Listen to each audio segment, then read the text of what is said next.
আসসালামু আলাইকুম। আছেন সবাই বেশ? রোদে দিয়ে হাঁটতে হাঁটতে যাইতেছি, কাটতে হবে মাথার কেশ। রোদের তাপ অনেক বেশি, তাই লাগে না ভালো?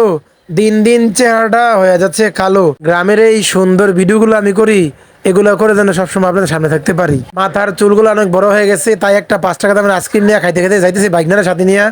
বলছি যে বাইক নিয়ে তুই আমার চুলগুলো কাটবি, তাড়াতাড়ি আয়। আর ভবানীপুর আপনারা যারা আমার চিনেন সবাই জানেন যে আমার বাইরের একটা দোকান আছে।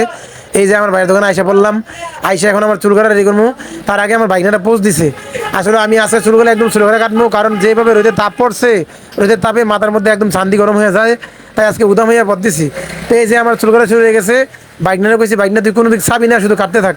এই দেখেন আমার চুলগুলো কাটতে একদম শুরু করে ফেলাইছি, কারণ রোদের তাপমাত্রা অনেক বেশি। আসলে এখন সৌদি আরবের রোদের তাপমাত্রা আমাদের দেশে যেমন পড়তেছে এমন লাগতেছে। বাইকনার হাতে মেশিন দিছি, বাইকনা একদম ফোসায় সব দুসাই লাইছে। আর এখন আমি চুল কাটা শেষ করে আমু আমার কারল বাগানে। আইসা দেখি কারলগুলো মোটামুটি বড় হয়ে গেছে, আর শুধু খালি পাকার একটু সময় বাকি আছে।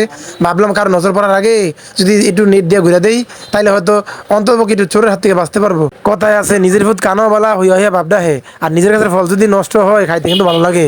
তো আমার ছোট বাইসারে তুলে দিলাম কারোর কাছে। ভাবলাম যে আমি লাগ পাই না তুই বাইক নিয়ে বেড়াতে। তে ওইটার কেমনে জানি ফেঁসে ফেঁসে বেড়া দিতেছে, আমি বুঝলাম না কোনো। তারা বললাম তুই ঠিক মতো বান্ধা দে। আসলে কারগুলো ফাঁকে যাবো, বেশি দিন নাই। তো আমার এখন লেবু গাছ থেকে 3টা লেবু ফেরা আমরা বাড়ি চলে যাবো। আর যারা আমার গ্রামের ভিডিওগুলো দেখেন, সবাই অসংখ্য ধন্যবাদ। আমার ভিডিওগুলোতে লাইক কমেন্ট শেয়ার দিয়ে পাশে থাকবেন।